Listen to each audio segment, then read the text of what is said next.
Okay, I'm going to make a series because I came out yesterday with what is the Hegelian dialectic, and in that article there were several different sources to go read from, and I guess this is my second attempt at making this video because I was reading the first part of it, and it gives you names and what their thoughts were and stuff like that, and these were like men from the 1700s. They were economists.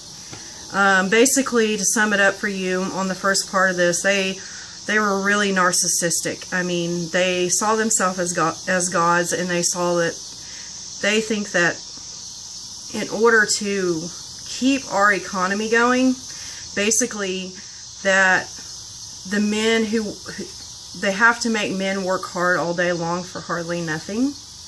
And that they had to have government-sponsored schools. Basically, they want to, even back then they were talking about it, that they wanted to dumb down the public, okay? The ones who weren't in the 1% class. They want to dumb down the public to keep hard workers, and basically they said that, they came out and said that men were lazy, and that men wouldn't inherently work unless there was a necessity for them to do so, and that men should not spend their time in books. In other words, they're saying that that their goal is to make it to where you have to work all day long for so little just to make the amount of money to survive.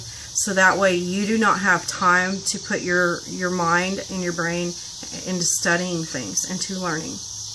Okay, it's really, really sad, but that's basically the first part of it. And it just talks about, like, there's 3 different economists back then, and kind of like what their thoughts were on morality, on economics, how people should be treated as a whole. It's very, very boring. And I decided that when I was reading it, so now I'm going to redo this, and I'm just going to go down to the meat and potatoes of this, what we're all really talking about here lately. I'm going to read from that, and then when it starts getting really boring and back to their narcissistic thoughts, I'll pause it, and then I'll find what we really need to be talking about right now. I will post the article, so that way if you want to, you can go in and you can read it yourself. But no one's going to want to sit through an hour-long video that's really extremely boring. So I'm going to read this. It's called, the title of it is called "The Socialist and World Government." And yes, I'm smoking in this because it's kind of irritating and aggravating, but I do want to cover it. So here we go. The Socialist and World Government. Before going into the careers of Mises and Hayek, we must first step back and analyze the views that were competing within the Anglo-American establishment at the time of prominence. The establishment has viewed a one-world government as the long-term goal, but there have been different factions within the establishment that have argued for various ways to pursue that goal. During the time of Cecil Rhodes, one of the strongest voices for world government came from the faction group around the Socialist Fabian Society. At this point in time, it is also important to draw a distinction between the American system of national economy and the establishment's Fabian Socialist. While both systems argue for government intervention or at least government oversight of the economy, the American system sought to improve national economies and supported the power of the state to act as a positive force for humanity. The American system has always supported free education, full employment, and technological advancement, and it has always worked to make the state truly sovereign by building up the necessary infrastructure and by promoting industry and manufacturing to make it independent of foreign economic pressures or domination. The American system envisions the creation of individual national economies that work hand in hand with the people, who voice their will through representatives and democratic governments, to improve the general welfare of all people. and it says in captions, "What is the general welfare?" I guess you can click on it and read it. To read about the extraordinary but little known achievements of the traditional American system of productive common sense capitalism, see historian Anton Chekin's, last name spelled CHAITKIN', article, How Henry Carey and the American Nationalists Built the Modern World. And that's another link you can click on in this article and read it. In contrast to the American system that built the new nation and guided it in becoming the greatest industrial power in the world, the Fabian Society was an elitist movement that basically sought to manage the masses by offering them social programs that endeared them to the establishment-controlled state. It was more concerned with offering the minimum of wealth redistribution to keep the people satisfied, rather than emphasizing state-sponsored infrastructure improvements and scientific and technological progress on behalf of the whole nation. Okay, I'm going to stop reading here, and I want to go I heard this scenario at one time, and I'm going to go through it with you. Someone told me this. I'm trying to remember who it was, and I think it's someone I know that's close to me. But anyways, there's this chicken, okay, and there's this guy on stage. He takes this chicken. He starts pulling all the feathers out of the chicken. You're just being violent with this chicken. I mean, just hurting it, pulling the feathers out of it, punching it, kicking it, and everything else. Okay? Then he stops. And he reaches in a bag and he pulls out a handful of chicken feed. And he takes that chicken feed and he lays it in front of the chicken. The chicken calms down. He starts pecking and eating that chicken feed. Okay? Pecking, pecking, pecking, eating, eating. Instead of running off or trying to get away, he continues to stay there eating that chicken feed. So he starts pulling more feathers out of this chicken and pulling them out and pulling them out and pulling them out. Well, the chicken had already ate the chicken feed, but he was just sitting there as he's pulling all his feathers out. He reaches in there again and he grabs a handful of chicken feed and he lays that chicken feed in front of that chicken. Chicken doesn't run off. Chicken just keeps eating that chicken feed. Okay? This is one of the things that I myself came to the conclusion as. Now that I'm awake and I know what's going on and I see the arrogance of these people, that they're really like narcissists, arrogant, what I would put in the category of a sociopath. Now, I'm not a psychiatrist and I can't really say that's what they are, but I know I can say that they're arrogant, narcissist assholes. I can say that. Who think they're gods, and they're not. Now that I know all this stuff, this is kind of what I feel like. I've stated this before in one of my other videos. I kind of feel like we all live as human beings, okay, that work hard every day just to make it. That we are living, it's like being in a zoo. Like the animals in the zoo. You see them and they're beautiful and everything else, but they just have this sad look on their face. They're depressed. Okay? Then we wonder why so many people are on these medications that they're on for depression and anxiety. We are living in our own enclosures. We may not be able to see them and we may be able to travel around, you know, or inside our enclosure, but it's not something you can see, but it's there. Okay? So I completely understand when people need help. They need to go out and get help if they need it. Okay? But this is what I don't understand. Okay? This is what really gets to me, is we have veterans, okay, and we have homeless people living out on the streets. I saw one the other day. And I had no money on me, but if I would have had money on me at the time, if I would have had money, I would have gave this veteran money. Okay? I saw him sitting there, and you could tell the people who are trying to take your money and stuff like that. This man didn't have nothing to drink. He didn't have cigarettes. He didn't have nothing. He had a sign. And you could tell he'd been out on the street for a while. And I dropped my head and almost started crying. That's how bad I felt.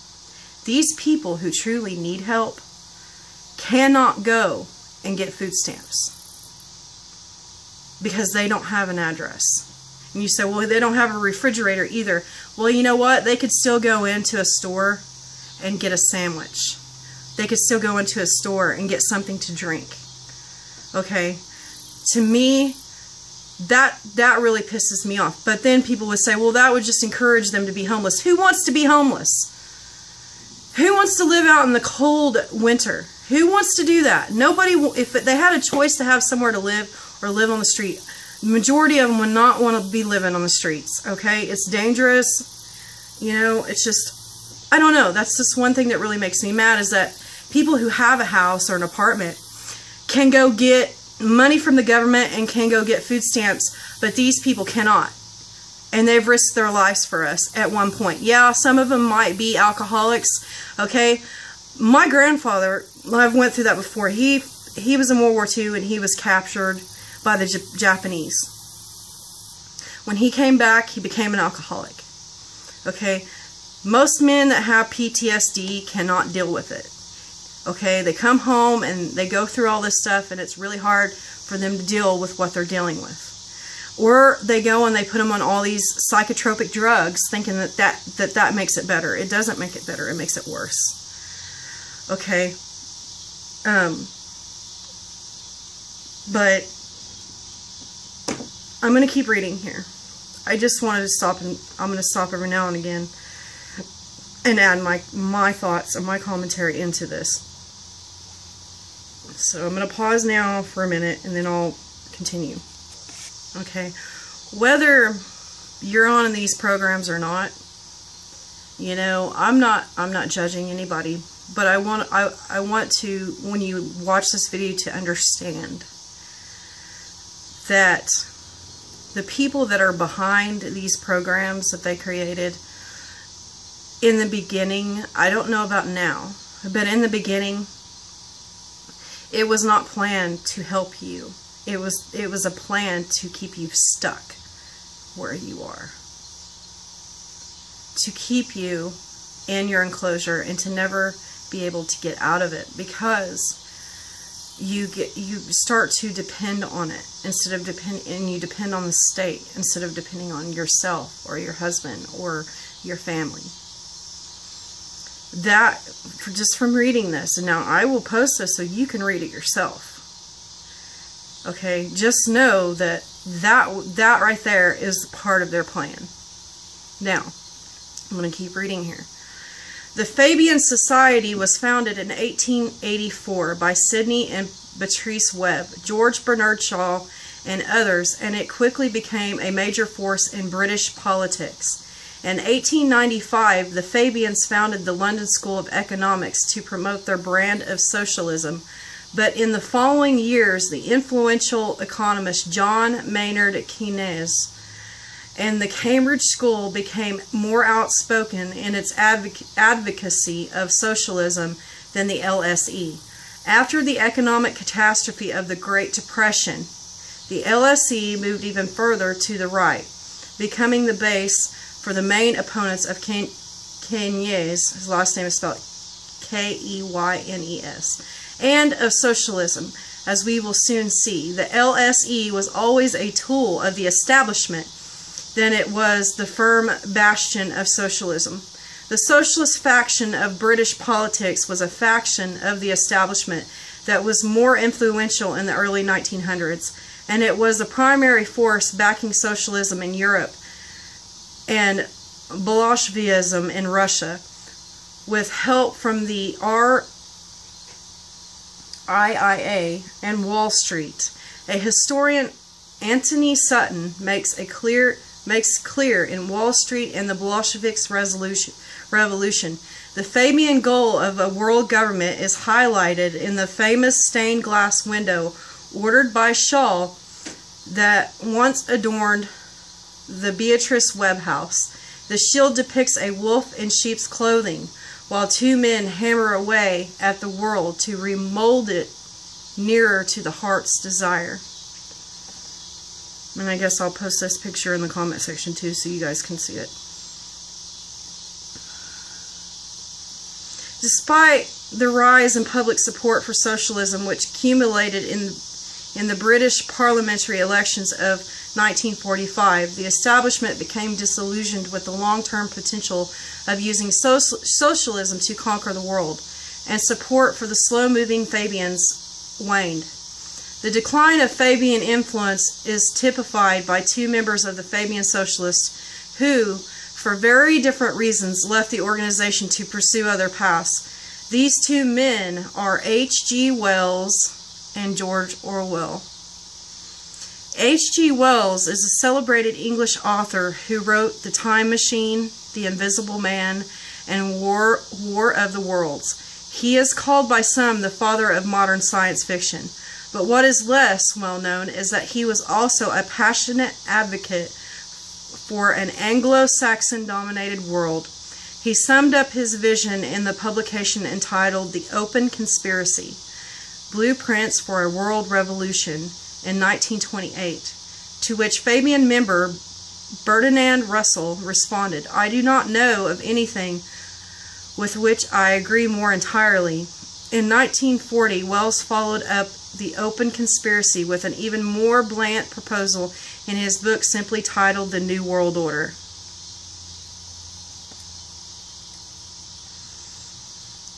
Wells had joined the Fabian Society in 1903, but left it after becoming disillusioned with the organization and falling out with George Bernard Shaw, who then had Wells depicted in the Fabian window, thumbing his nose far left. Wells favored a much more aggressive approach to achieve a new world order than the Fabians, and one of his many publications he wrote, "The men of the new republic will not be squeamish either in facing or inflicting death. They will have an ideal that will make killing worthwhile. Like Abraham, they will have the faith to kill, and they will have no superstitions about death. They will hold, I anticipate, that a certain portion of the population exists only on a sufferance, out of the pity and patience, and on the understanding that they will not prognate, and I do not foresee any reason to suppose that they will hesitate to kill when that sufferance is abused. All such killings will be done with an opiate. If deterrent punishments are used at all in the code of the future, the deterrent will neither be death nor mutilation of the body, but good scientifically caused pain." The prediction above should serve to remind the reader of the warnings implicit in the work of George Orwell in 1984. Orwell was a Fabian socialist who became critical of the movement after Sidney and Beatrice Webb toured Stalinist Russia with George Bernard Shaw in the early 30s. Coming back with a glowing report, Orwell's hatred of communism became complete during the Spanish Civil War, when he fought alongside the socialists against Franco and witnessed firsthand how the socialists were betrayed and destroyed from within by the Stalinists. In the pages of 1984, Orwell predicted that the New World Order would be led by a political party known as INGSOC, I-N-G-S-O-C, meaning English Socialism, along the totalitarian lines envisioned by Wells and applauded by the Fabians who looked up to Stalin. Some commenters believe that the very title 1984 is meant to point towards the 100th anniversary of the 1884 founding of the Fabian Society, and the narrative of 1984 begins precisely on April 4th, which was the date of publication of the Fabian Society's very first pamphlet, Why Are the Many Poor? Orwell remained a committed socialist his whole life, but he became disillusioned with the Fabian Society because of its elitist overtones. totalitarian tendencies and the lack of democratic ideals, H.G. Wells also remained a committed socialist, but only in the sense that he saw the need for his own world superstate to parcel out the minimum of necessities to the masses. He broke with the Fabians because for him they were too slow in achieving their goal and too naive in working within the democratic process to the extent they even did. In judging these two cases, it becomes clear that the Anglo-American establishment reacted towards the socialist movement as their promoter H.G. Wells did.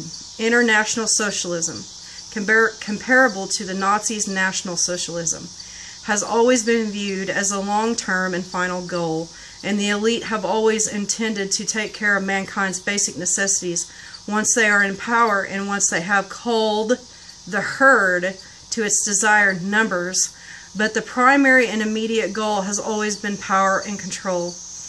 Rather than work through state-sponsored socialism to gain control, which could be interrupted by ever-present threat of democracy, the establishment decided instead to work around the state, to utilize laissez-faire capitalism to destroy the state, and to, as Rhodes put it, gradually absorb the wealth of the world. Once deciding on this strategy, Ludwig von Mises and Friedrich A. Hayek were employed to help carry it out.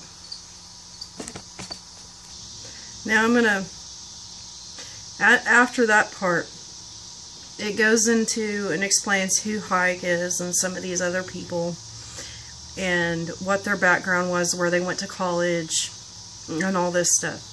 So I scroll down and on reading, and there was a name that everybody knows. So I'm going to read from this section. This talks about David Rockefeller. Okay? And I'm going to read this above him. Okay? So we can kind of go into this. It says, no doubt an American or English fascist system would greatly differ from the Italian or German model. No doubt if the transition were effected without violence, we might expect to get the better type of leader. And if I had to live under a fascist regime, I have no doubt that I would rather live under one run by an Englishman or American than under one run by anyone else. Hayek's wish for a fascist system to get the better type of leader was an attack aimed directly at FDR. Roosevelt was hardly a totalitarian, but he was hated because he used the government and intervened into the free market to improve the general welfare of the people. Another Austrian economist, Joseph Schumpeter, who was hired by the establishment to teach economics at Harvard in 1935, had this to say when he asked by an inquisitive woman if he would vote for FDR. His response was this: my dear lady, if Hitler runs for president and Stalin for vice president, I shall be happy to vote for that ticket against Roosevelt. In his memoirs, David Rockefeller fondly recalls his years at Harvard studying under Professor Schumpeter and other professors of a similar outlook. From them it can be seen quite clearly that Harvard had also become a bastion of laissez-faire economic theory at the time when the general public felt quite the opposite about allowing big business to operate unchecked. Rockefeller writes, I was most influenced that year by Joseph Schumpeter. In fact, one of the intellectual high points of my graduate work was his basic course in economic theory. Schumpeter was already considered one of the world's premier economists. He had been active in politics in Austria and had served briefly as a minister of finance in 1919. He had also run a private bank in Vienna for a time in the 1920s. He arrived at Harvard in 1932, taking over Tausig's post in 1935, and was in his mid-50s when I met him in the fall of 1936. Schumpeter was most interested in the entrepreneur's role in the process of economic development, and by the mid-1930s he had emerged as one of the principal champions of the neoclassical economic tradition. Professor Gottfried von Haber's course on international trade also influenced me greatly.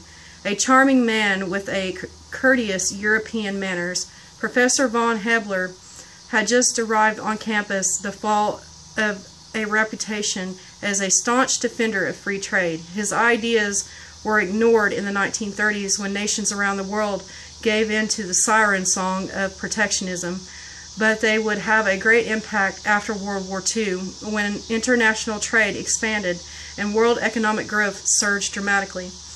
Professor Edward S. Mason's equally interesting course covered the nascent area of international economic development.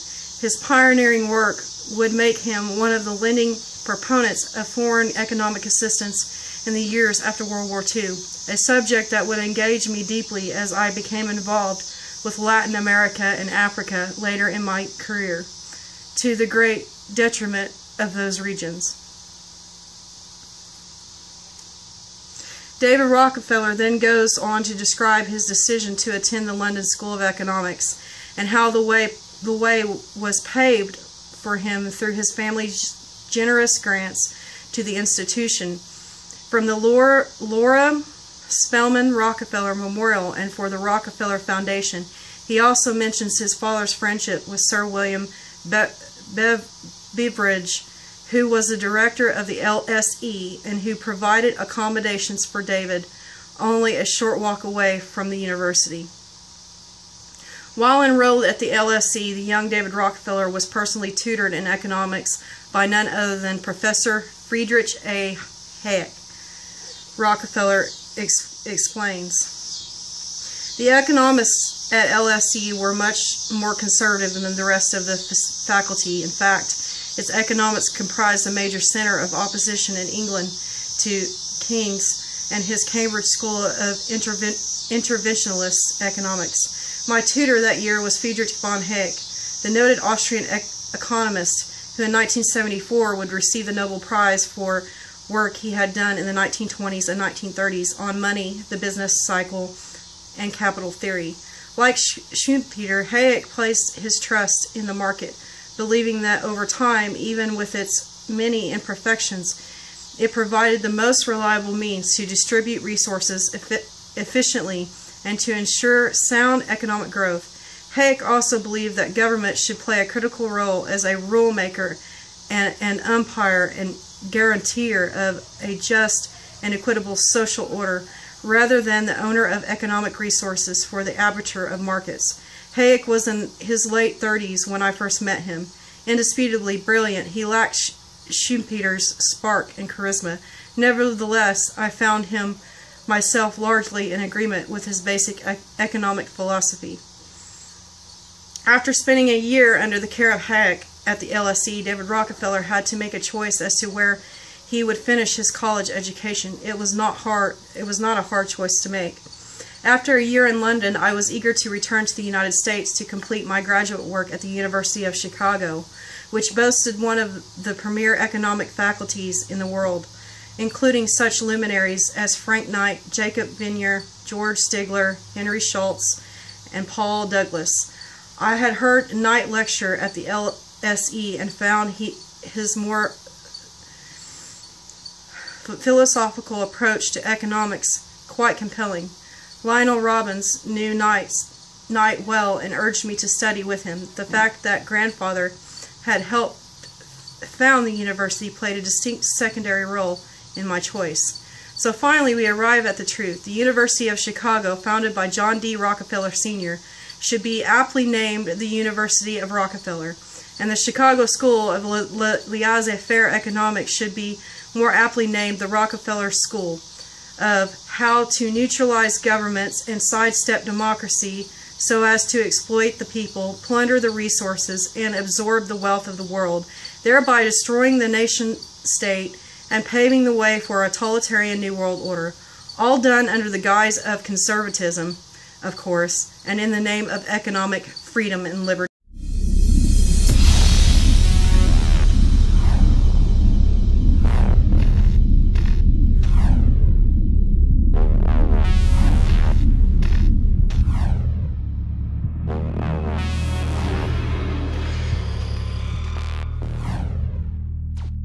Griffin. I'm a writer.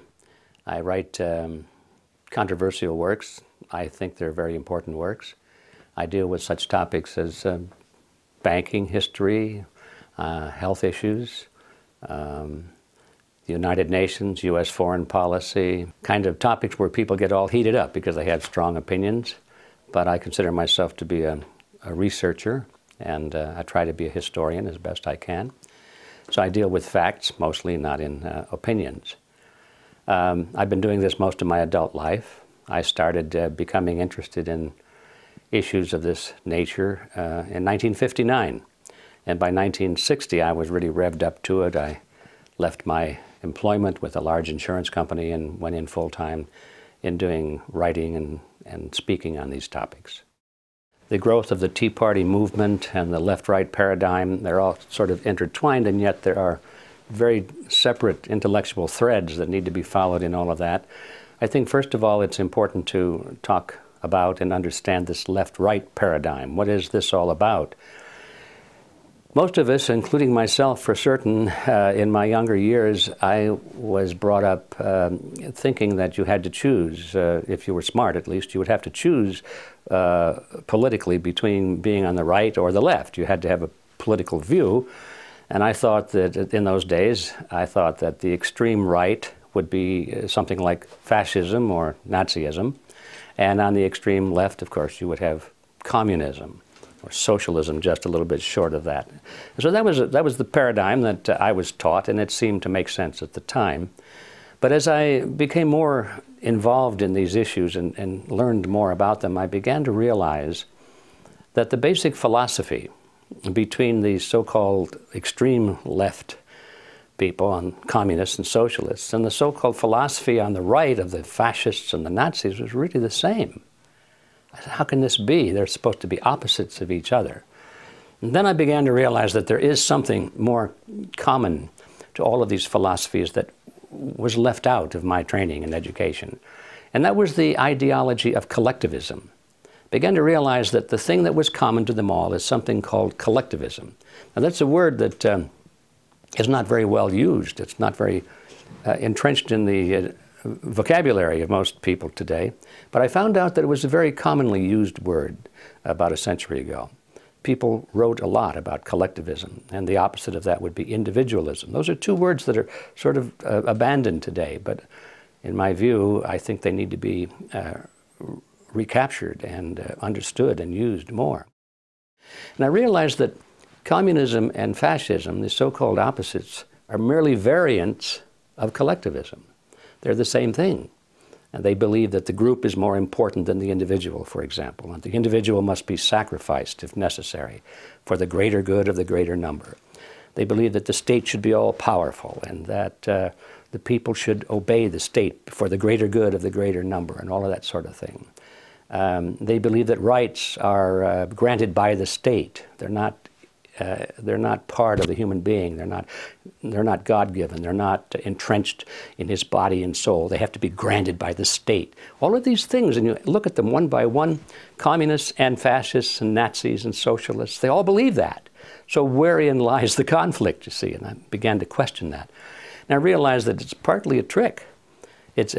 In fact, I think it's a huge trick. It's a great scam because people even today are thinking that they have to choose between the right or the left, not realizing that no matter which way they go, they've accepted basically the same ideology underneath.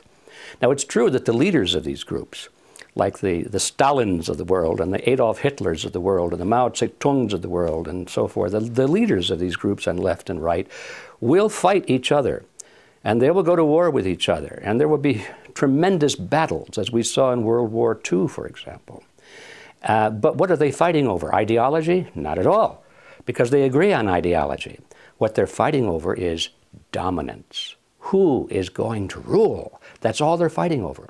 And once you get that picture historically, it's not too difficult to see that that's the same thing going on even today, as certainly going on in American politics. We have the left versus the right, sort of embodied today in the Republican Party supposedly on the right and the Democrat Party supposedly on the left. Now, here's a choice, isn't there? Well, why is it, if this is such a choice, that we go from Republicans to Democrats, and then 4 years or 8 years later we go back to Republicans again, and we keep doing this? We've been doing this since World War I. How come the country keeps moving in the same direction all the time, deeper and deeper and deeper into collectivism, regardless of which party is in favor? Because they both believe in collectivism. They both believe in big government. But their slogans are different, their leaders are different, but the poor voter out there trying to make sense of all this is, he's tricked, he's stuck, he's trapped. And so this is the important thing to, I think, understand, that this left-right paradigm is it's a political ploy. It works very well for those who know what they're doing. We find that the Republican Party and the Democrat Party both are pretty much in the hands of a relatively small group of people with a membership of about 4,000. It's called the Council on Foreign Relations. These are the people that are really pulling the strings in both the Republican and the Democrat Party. And they've even written about it. There's a fellow by the name of Carroll Quigley, who's a former history professor at Georgetown University. By the way, he was the mentor of William Clinton when Clinton was a student there. And he wrote several books about this group of people and their origins and their roots coming from Europe and England in particular. And he comes to a very interesting point in one of his books where he says, okay, this is the way the real world is. He said, how is it that we collectivists, we elitists, how can we rule the world when at the same time we want to let the average person think that they're living in a, quote, democracy. They're living in a system where their vote counts. They're living in this world in which they feel that they must participate in their own political destiny. This is a carefully nurtured myth that they want to create, so people will be content with, no matter what happens to them, they'll say, well, I voted for it, or I did it. This government is my government. No matter how bad it is, it's responsible to me. And as long as people have that image, then they don't complain so much about how bad it gets, because they did it, they think. So Quigley deals with this question: how do you let people think that they're directing their own political destiny when at the same time we, the elite, we are the ones who must direct their political destiny without them knowing it? How do you do that? And he answers the question brilliantly. He said, it's very simple. You've got to have two major political parties, and they'll both have the same major goals, the same basic fundamental principles, and they'll argue with each other on the surface with slogans and leadership and style and all of that sort of thing. He said, but we will control them both. There's the strategy. There's the whole scam behind this left-right paradigm.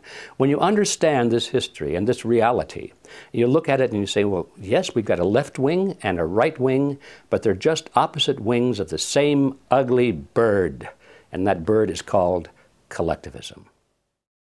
So how does that apply to the Tea Party movement that we see today? There it is. I mean, that's the blueprint. The Tea Party movement seems to have been a very genuine, spontaneous movement arising from people who were unhappy with both the Bush administration and the candidacy of Obama. They didn't like either one of them. They were people who understood, more or less, maybe not intellectually and historically, that there was collectivism in both parties, but they understood that something wasn't right, and they didn't want more of the same.